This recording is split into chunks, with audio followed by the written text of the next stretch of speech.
Тиннитус, шум в ушах, это заболевание, при котором человек слышит звуки, такие как жужжание, звон, свист или шипение, хотя в реальности источника этих звуков нет. Эти звуки могут быть постоянными или приходящими и могут варьироваться по интенсивности. Часто тиннитус сопровождается потерей слуха и вызывает дискомфорт в повседневной жизни. Распространенность. По данным исследований, около 10-15% взрослого населения мира страдают от тиннитуса в той или иной степени. Причины могут быть различными, включая длительное воздействие громких звуков, возрастные изменения, травмы головы или шеи, инфекции уха, а также стрессы и проблемы с сосудистым здоровьем. Как лечить тиннитус?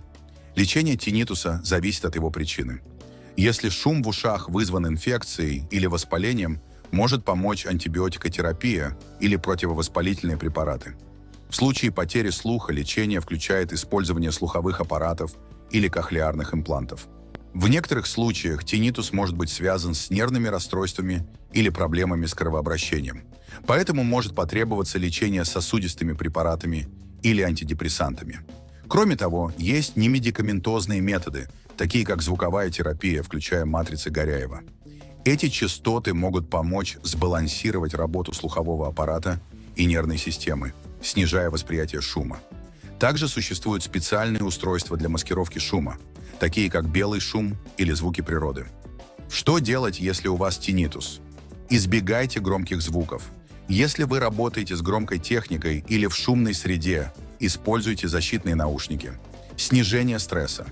Практики медитации, йоги, дыхательные упражнения могут помочь снизить уровень стресса, который часто усугубляет тиннитус. Консультация с врачом. Обратитесь к отоларингологу или неврологу, чтобы выяснить причину тиннитуса и назначить соответствующее лечение.